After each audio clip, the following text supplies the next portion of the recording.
Hey, and welcome on to NBA Recap. On the show today, we're going to be going through the top 10 most intriguing players to watch in the 2022-23 NBA season. These are players that are either on a new team or are returning from injury, or perhaps they just have a lot of room for improvement. But whatever their situation may be, they're going to be fascinating to watch one way or another. So without further ado, let's just get right into it.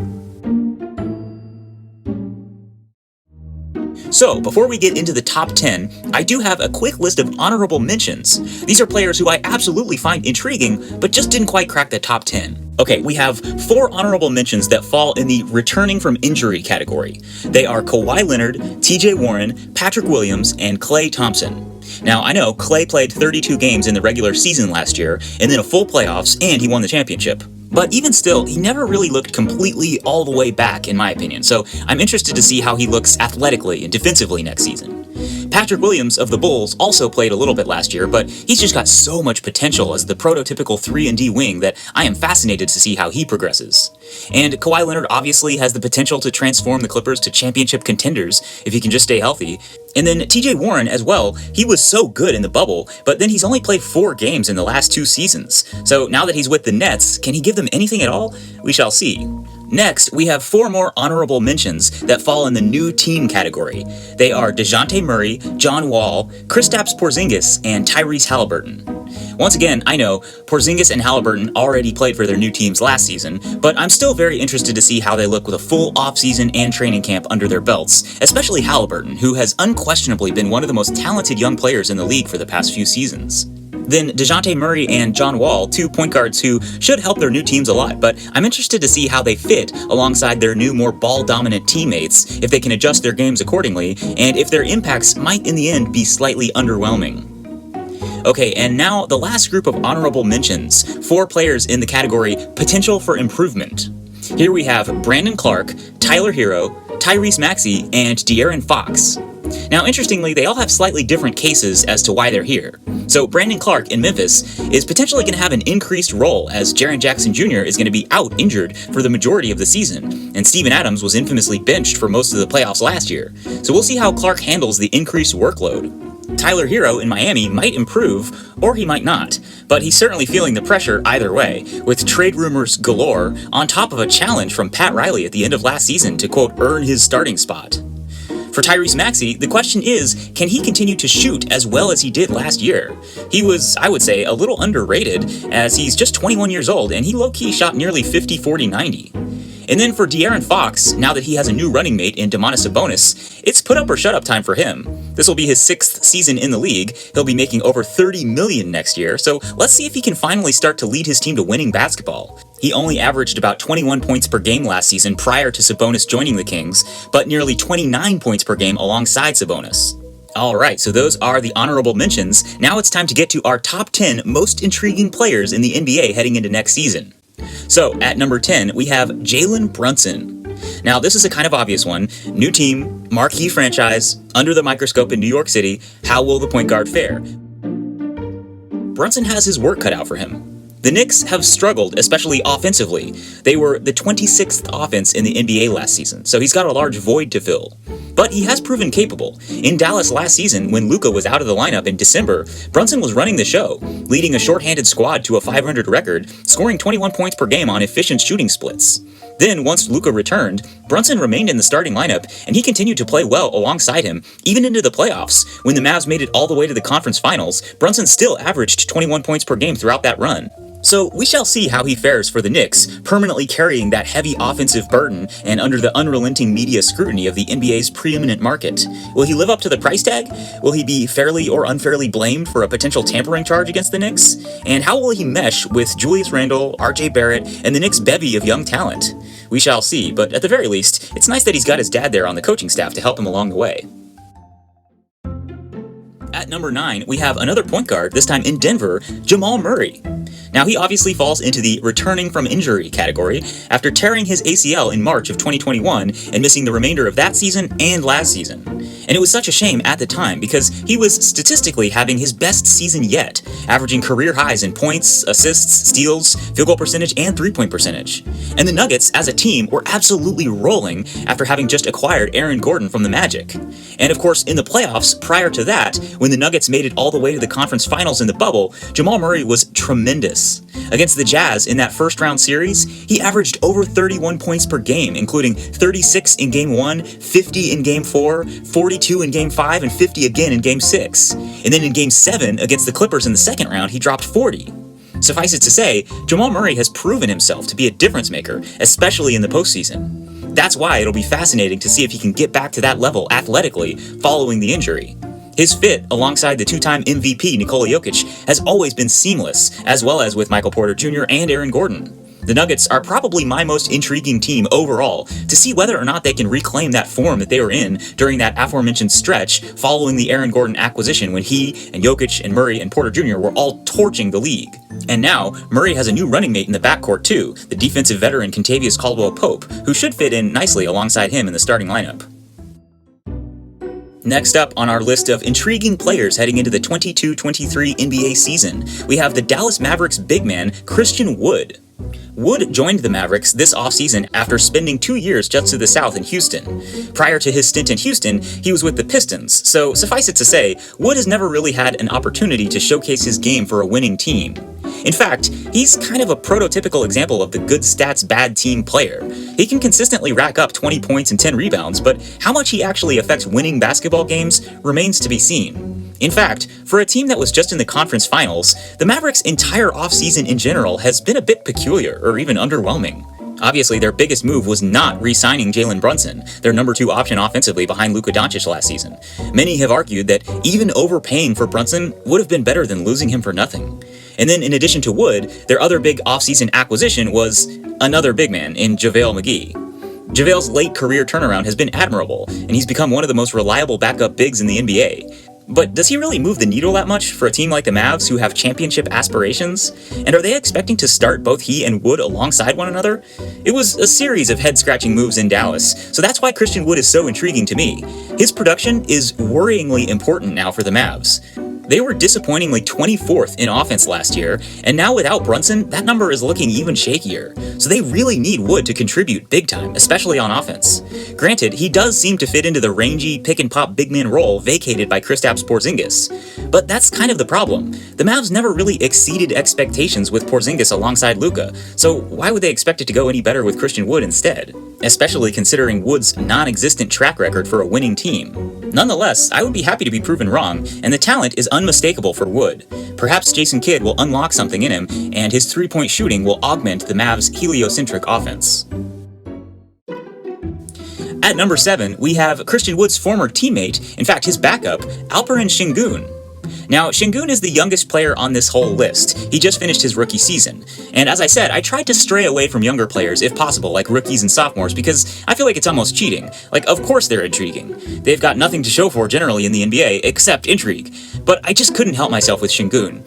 He is just supremely fascinating. Recall that last season, the Rockets started the year with 2 big men in Christian Wood and Daniel Tice ahead of Sengun in the rotation, understandably because he was a rookie.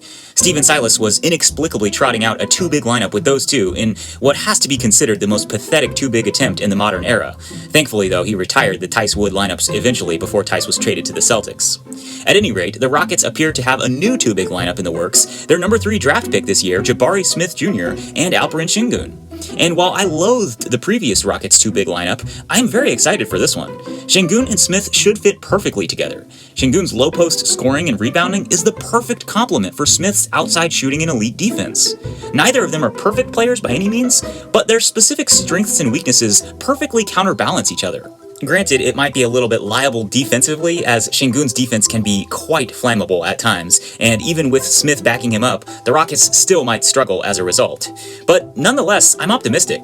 Sengun only played 20 minutes per game last season, but his per-36 numbers were off the charts, which was understandable considering his pedigree coming into the draft as the reigning Turkish League MVP. With his expected increased minutes load in the 22-23 season, he should put up significantly improved stats, vaulting him into the best sophomores conversation, which which is really saying something considering the insane depth of last year's draft with Cade Cunningham and Jalen Green and Evan Mobley, Scotty Barnes, and Franz Wagner all having standout seasons. Speaking of Jalen Green, Rockets fans really have to be excited about the future now. With a core of Jalen Green, Jabari Smith, and Alperen Şengün, depending on how well this upcoming season goes, they could be set up nicely for the future already. At number 6, we have the recently traded scoring guard, formerly with the Utah Jazz, now with the Cleveland Cavaliers, Donovan Mitchell. So, full disclosure here, originally this spot was supposed to be Colin Sexton due to his ongoing contract pursuit and questionable role on the Cavs. But then, as we were about to upload this very episode, the biggest Woj bomb of the year so far dropped. Donovan Mitchell was headed to the Cleveland Cavaliers to join up with Darius Garland, Evan Mobley, and Jarrett Allen, while Colin Sexton and a boatload of picks were headed back to Utah. I was kind of ignoring players like Mitchell previously because I didn't want to drone on and on about his potential future in New York, for instance, only for it to become obsolete a week later. And as it turns out, that's exactly what would have happened. The Knicks have been a lock to nab Mitchell all summer. They had the CAA connection in the front office with Worldwide Wes, they had the Mitchell coming home angle, and they seemingly had the best offer with a bounty of young players and draft picks. But in the end, Danny Ainge and the Jazz swerved on everybody and went with the Cavaliers offer of Sexton, Markkanen, recent first-round pick Ochai Agbaji, and a whole bunch of first-round picks. So, now that Sexton is headed to Utah with a new contract via sign-and-trade in tow, I'm a little bit less intrigued by him, so we're replacing him with Mitchell. Okay, let's get to the Cavaliers. This is a home run for the Cavs. Mitchell should pair perfectly alongside all-star guard Darius Garland. Mitchell brings a much-needed scoring punch to the Cavs' offense, which is something they've desperately needed despite Garland's best efforts. Mitchell has proven time and time again in the playoffs to be a clutch scorer when needed, such as during that aforementioned bubble series against the Nuggets. And Mitchell's scoring should alleviate some of the offensive burden on Garland, who will now be able to focus more on playmaking and setting up his teammates, something he excels at, which has always been one of Mitchell's weaker attributes. So I think it's safe to say that the offense for the Cavaliers' backcourt is in good hands going forwards. But what about defense? That's something which Mitchell has struggled with mightily throughout his career. Well, two things. Number one, he definitely has the physical tools to improve on that end of the floor. He's a very stout guy considering his height, and he's got a huge wingspan also, relatively speaking. So if he's able to get a little bit more locked in and engaged in Cleveland with a new team and a new challenge, he should be able to get back to respectability on that end, as he has been in the past when the Jazz were amongst the league's best defenses. The other thing is that Garland and Mitchell will have the luxury of being supported in the front court by one of the league's best defensive duos, Evan Mobley and Jarrett Allen. We touched on Houston's two big lineup from last season. Well, Mobley and Allen were pretty much the polar opposite, one of the best net ratings in the NBA when they were on the court together for a power forward center combo, especially amongst pairs of two traditional big men. But back to Mitchell, the thing that really makes this addition so tantalizing is the age range of all the core players. Mitchell, he's currently the oldest, but he's only 25. Allen is next at 24, then Garland is 22, and the sophomore Mobley is 21. So they have so much room to grow and improve together as a core. But they're already going to be incredibly good next season. Allen and Garland were both All-Stars last year, Mobley probably should have been Rookie of the Year, and now you're adding a 3-time All-Star in Donovan Mitchell. The Cavs were flirting with the number 1 seed in the Eastern Conference last year, for crying out loud, until injuries took their toll. But with that core four, plus the savvy veterans of Ricky Rubio and Kevin Love backing them up off the bench, and a stable of other interesting pieces like Isaac Okoro and Karis LeVert, the Cavaliers are going to be undoubtedly one of the most exciting teams to watch next season, and Donovan Mitchell one of the most intriguing players to be sure. At number 5, we have one of the most divisive players in the league, the point forward, now with the Brooklyn Nets, Ben Simmons. Now, to be clear, there are about 100 different reasons why Simmons is one of the more intriguing players heading into the 22-23 season. So, just to run through a few of them, number 1, he held out the entire season last year to force a trade away from the Philadelphia 76ers after being criticized by Joel Embiid and Doc Rivers following their unceremonious playoff loss the year prior. Number 2, he succeeded in that goal and is now on a new team in the Brooklyn Nets, for whom he seems like the perfect fit. But that leads us to number 3. He did not actually play a single second last season for the Nets after he was traded because of an unforeseen or perhaps underreported lingering back injury, which he will supposedly be returning from, hopefully, at the start of next season. Moving on to number 4.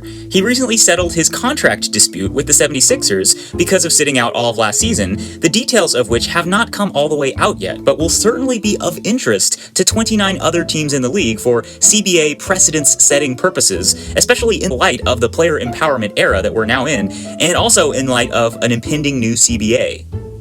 Number 5, one of the reasons he cited for sitting out was mental health, which is a growing concern in the sports industry, from DeMar DeRozan and Kevin Love both speaking out about it, to Simone Biles and Naomi Osaka both missing the majority of the Tokyo Olympics, to Rui Hachimura also missing time seemingly for mental health reasons last year. Suffice it to say, Simmons' claim of mental health issues preventing him from suiting up might have seemed like a convenient excuse, but it's not something that's going to be going away anytime soon, and is something which, for many reasons, should probably be treated tactfully by the league going forwards. Number 6. Simmons' current team, the Nets, features 2 superstars in Kevin Durant and Kyrie Irving, who makes forecasting anything related to this team nearly impossible, Simmons' fit included. If they all did actually return, though, they would theoretically have a pretty great team, which, as I said, Simmons would fit perfectly into. And there are a million more reasons why Simmons is a fascinating player heading into next season, but that leads us to our final reason for now. Number 7, perhaps the most important one of all, he's really good. The general feeling regarding Simmons by NBA fans and media recently seems to be, at best, apathy, and at worst, contempt. But it was only 2 seasons ago when he was runner-up for Defensive Player of the Year, and throughout his 4 seasons in the NBA, he's already been an All-Star 3 times, All-NBA once, All-Defense twice, and Rookie of the Year. And he did it all averaging about 16 points, 8 rebounds, and 8 assists per game. That is a very intriguing player indeed at just 26 years old, and a valuable addition to any team considering his diverse basketball skill set. That is, as long as he's actually on the court. Okay, moving on. At number 4, we have another defensive stalwart, the big man, now with the Minnesota Timberwolves, Rudy Gobert. In an offseason in which many noteworthy players have switched teams, notwithstanding the few who have yet to move, Gobert is probably the most impactful player of all to find a new home. After 9 seasons in Utah, the Stifle Tower will now be the centerpiece of another 2-big lineup alongside Karl Anthony Towns in Minnesota. His fit with Cat makes sense in the most straightforward way. Gobert is a 3-time Defensive Player of the Year, and his team's defenses are always amongst the league's best. Whereas Cat, on the other hand, is one of the league's best offensive players. The Wolves' offense, in fact, was number 1 in the NBA last season. Put the two together, and you've got something special. At least that's the idea. But oftentimes in the NBA, team building isn't that easy. There are numerous reasons why the synergy between Gobert and Towns might not be perfect, but the biggest one is simply positional overlap. Granted, Towns can nominally play the 4 while Gobert plays the 5, but at the end of the day, Cat is a big man, and many of his strengths are derived from him playing at center. For instance, consider just as a specific example, setting picks. Gobert's pick-and-roll offense is routinely top 10 in the league depending on his ball handling partner, while Towns is one of the league's preeminent pick-and-pop threats. But there's only one ball, and generally it's difficult to incorporate 2 pick-and-roll actions in one offensive set. So they're bound to cannibalize each other's games to a certain extent. If Gobert was willing to sacrifice significantly in terms of his role in the offense and his touches and ultimately his numbers, essentially fitting into the Jared Vanderbilt role in the Wolves offense, then it could maybe work. But many have expressed skepticism about that, considering his personality and his massive max contract. On top of that, even in the best case scenario, asking Cat to chase around, quote, power forwards in this day and age in the NBA is no small feat, as oftentimes these days, players like LeBron James or Tobias Harris are your prototypical 4, and Cat simply might not have the foot speed to hang with them defensively. And we haven't even broached the topic of Gobert's much maligned postseason defense, which has at times been exposed when teams go super small and he is asked to switch onto smaller players on the perimeter. Although it should be noted that the actual deficiencies with the Jazz's defense over the past few postseasons has been debated vociferously, with some Gobert defenders pointing the blame back towards the guard rotation of Mitchell and Conley and Clarkson, as well as Bojan Bogdanovic. At any rate, that's why this upcoming season will be so intriguing for Gobert, to see whether or not his vaunted defense, at least in the regular season, can lift a previously mediocre defensive unit into the league's upper echelon. Whether or not he and Cat can coexist together in the frontcourt as 2 of the league's most talented big men, albeit with drastically different skill sets, and whether or not Gobert's postseason demons will finally be excised with a new core of young, talented players around him. At this point, the only thing that's certain in Minnesota, head coach Chris Finch has his work cut out for him. At number 3 on our list of most intriguing players heading into next season, we have Jonathan Isaac. Now, Isaac might not be as well known or as recognizable to the average sports fan as Gobert or Ben Simmons, but he's just as fascinating for multiple reasons. First of all, his game is actually similar to both of those players in that he is truly an elite defender. In fact, you could argue that those three, Gobert, Simmons, and Isaac, are three of the league's top 5 most impactful defenders right now if fully healthy. And Isaac's potential fit, therefore, alongside Wendell Carter and Franz Wagner and now Paolo Banchero in the frontcourt for Orlando, is tantalizing. But that's the first reason why he's so interesting. Despite being the Magic's second longest tenured player behind just Terrence Ross, he hasn't played with any of those guys, or frankly many of the current Magic roster at all, because he hasn't seen the court in years, literally. Since 2019, Isaac has only played 3 games. He hasn't seen the court for a single second for the past 2 seasons straight. He's had a variety of knee injuries throughout the prolonged absence, including a torn ACL. He's had multiple setbacks and multiple procedures. But reportedly, he will be completely and totally good to go for the 22-23 season. Which, if true, begs the question, what will the Magic's opening day lineup look like? There are multiple candidates for the starting frontcourt. Isaac, Carter, Bamba, Wagner, Banchero, they all have legit shouts to start for Orlando this coming season. For a rebuilding team, Jamal Mosley all of a sudden has a wealth of talented bigs to pick from. If I had to predict what will happen, I would say Franz Wagner retains his starting small forward position after a stellar rookie season. I would say Paolo Banchero probably walks right into the starting power forward spot, considering he was the number 1 overall pick. And I would say Wendell Carter probably retains his starting spot at center, as he was pretty much the Magic's best player last season. That would mean that Isaac will be coming off the bench, which makes sense to a certain extent considering he will theoretically still be coming back from injury. But I would keep an eye on that rotation very carefully, and I would not be surprised to see it shift and adapt as the season progresses, especially considering that Isaac, just a couple of seasons ago, was one of the Magic's most promising young prospects. Now, the other reason why Isaac is such an intriguing player heading into next season is related to his recent off-the-court behavior. Isaac is apparently a very religiously devout guy, which has led him to take a few stances that have been a bit unpopular in NBA circles. First, going back several years ago to the bubble, where he played just 2 games, he famously, or infamously, depending on your perspective, refused to kneel during the Black Lives Matter post-George Floyd protests.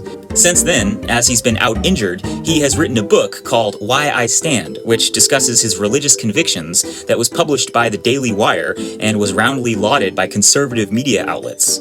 On top of that, last year Isaac very publicly expressed his opposition to the NBA's vaccine requirements, such as they were, and made it explicitly clear that he would not be getting vaccinated.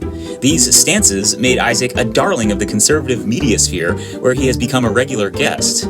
Now, the NBA has largely dropped its vaccine mandates, except for Toronto, which will still be off-limits for non-vaccinated players. So it'll be interesting to see how Isaac reintegrates into the Magic's locker room and the NBA media sphere overall, with his status as a conservative Christian pseudo-martyr having increased exponentially since the last time he was on the court. And it'll also be interesting to see how he reintegrates into the Magic's actual basketball lineups. Alright, getting close to the end here. At number 2, we have one of the most dominant offensive forces in the NBA in the last decade, the New Orleans Pelicans power forward, Zion Williamson. Zion will be heading into his 4th year in the league next season, but despite that, he's only played 85 NBA games. That's a pace of about 28 games per year thus far, a little more than 25% per season. That doesn't exactly inspire confidence for those who had reservations about his longevity and health. His size, relative to his height, is extremely anomalous for the NBA, or frankly for regular life too. He's had the single highest BMI in the league every year since he was drafted. That has made him vulnerable to injury ever since he was in college. Recall the infamous shoe blowout at Duke.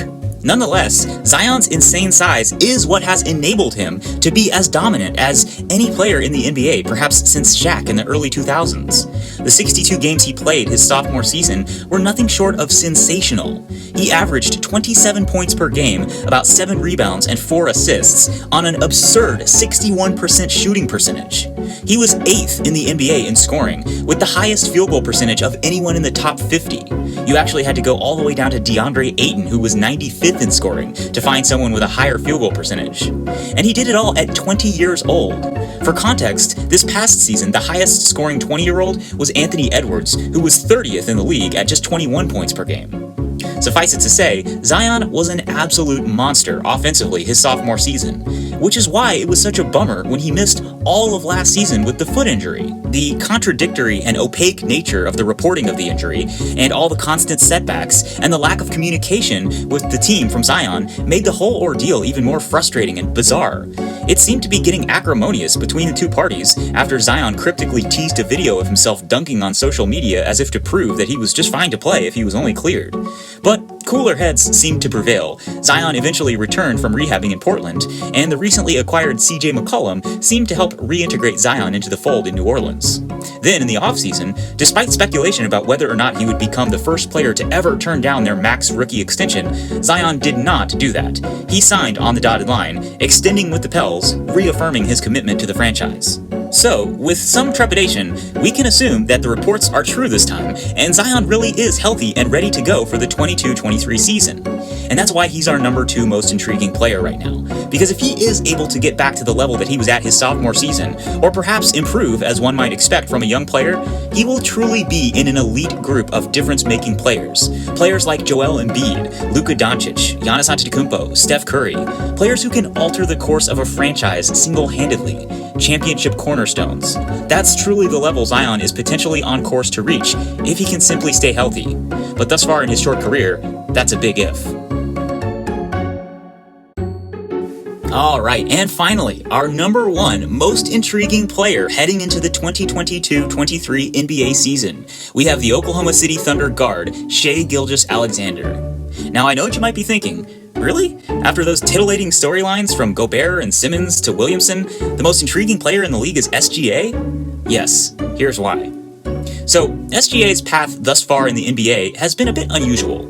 First of all, he was drafted 11th in 2018 behind the likes of Luka Doncic and Trae Young, but also Kevin Knox and Mo Bamba. His rookie season for the Clippers was a bit slow as he got acclimated to the NBA, but there was definitely flashes of brilliance early on. That's why it was so surprising when the Clippers traded with the Thunder for Paul George, and they not only included every single draft pick they could, but they also included Shai as the cherry on top of the trade package. They were desperate to nab George because Kawhi Leonard had basically guaranteed them that he would join too once they secured PG. But Sam Presti and the Thunder were undoubtedly thrilled with the return considering that the Clips weren't really bidding against anyone. Rarely do highly touted prospects like SGA get traded that early in their careers. But that's just how the business of the NBA works sometimes. So Shai was on his way from the bustling metropolis of Los Angeles to Oklahoma City, the NBA's 3rd smallest media market. But it didn't take long into his sophomore season for Shai to really start making his mark on the league. That year, he averaged 19 points, 6 rebounds, and 3 assists per game for OKC. Not bad for a second-year guard on a transitioning team. And his progression was steady from year 2 to year 3 as well. Specifically, his playmaking and his driving really started to become deadly weapons as he doubled his assists per game from year 2 to year 3, and he became the NBA's most prolific driver, averaging a relentless 24 drives per game that season. Consequently, his scoring also jumped up to 24 points per game. The problem was that he only ended up playing 35 games that season due to injury, although you can't help but be a little skeptical about any major injury absences over the past few years in OKC, considering Presti's relentless tank job. Nonetheless, this past season in OKC ended up going much the same as his third. All his stats improved yet again across the board, he led the league in drives again, and he missed another sizable portion of the season for quote injury reasons. Which brings us to the current offseason for SGA. After signing a big extension with the Thunder last year, his contract is set to jump significantly from $5 million last season to $29 million next season. And considering his career progression thus far, you'd expect him to continue to get better and better. So the big question that remains now is, how much more tanking will the Thunder be doing? It's been 3 years since the Paul George trade. OKC was actually surprisingly good that first season after the trade, because they randomly ended up with Chris Paul after the Russell Westbrook trade with the Rockets. But CP3 went to the Suns, and for the past 2 seasons, the Thunder have been unabashedly tanking more than any other team in the league. Despite some impressive developmental stories like SGA and Lou Dort, and despite some impressive coaching from Mark Dagnall, the Thunder have been bottom 5 in the NBA in record and point differential for the past 2 seasons. For their troubles, they got the 6th pick in the draft in 2021, where they selected Josh Giddey, and the 2nd pick in the draft this year, where they picked Chet Holmgren. Although we haven't seen Holmgren play in the NBA just yet, it would certainly seem like the Thunder now have a strong young core of talented players to build on going forwards. So, will Presti allow the team to flourish now and start winning some games like they've shown flashes of doing for the past few years? Or will he be tempted again by the draw of Victor Wembanyama in next year's vaunted draft class? If I had to guess, I would lean towards the former and not the latter, as Presti seems like a pretty savvy guy to me, savvy enough to understand that in this day and age in the NBA, with the context of the infamous process in Philadelphia, fans, media, players, and ownership can only tolerate so much overt tanking. It's anathema to the very fundamentals of professional sports. Sure, diehard fans might understand the ins and outs of improving your draft fortunes, but even the most patient fans have a point at which they say, enough is enough. And so I think Presti and the Thunder are going to let loose this season with the new core of SGA, Giddey, Trey Mann, Jalen Williams, and Lou Dort. Which is exactly why Shai is so intriguing. He has a chance now, finally, entering his athletic prime, age 24, of taking that next step from good to great. And the Thunder, as a team, have a chance of taking that next step as well. Don't be surprised if we're 2 months into the 22-23 season and the Thunder are in the play-in game mix, at least, and Shai is a lock for his first All-Star nomination. Considering his statistical progression thus far in his career, he could easily be averaging over 25 points per game with 5 rebounds and 5 assists on fairly efficient shooting splits. His unique combination of size at 6'6", with his lightning-quick speed, his aggressiveness, especially attacking the rim, and his much-improved playmaking make him the perfect player for the modern NBA. And he's proven himself to be a clutch scorer as well. So the sky is really the limit for Shai Gilgeous-Alexander and the OKC Thunder going forwards. Shai very well might have the biggest improvement of any player in the league next season, going from good player on a bad team to great player on a surprisingly solid team. The only impediment is if Presti fires up the tank again, but I have a sneaking suspicion that this team, led by SGA, might just be too good to tank. Alright, so that will do it for our top 10 most intriguing players to watch heading into the 2022-23 NBA season. If there's any players you think were missed, let us know in the comments. And make sure you subscribe at NBA Recap Pod, and we'll be back throughout the rest of the summer with more NBA content. Thanks for tuning in.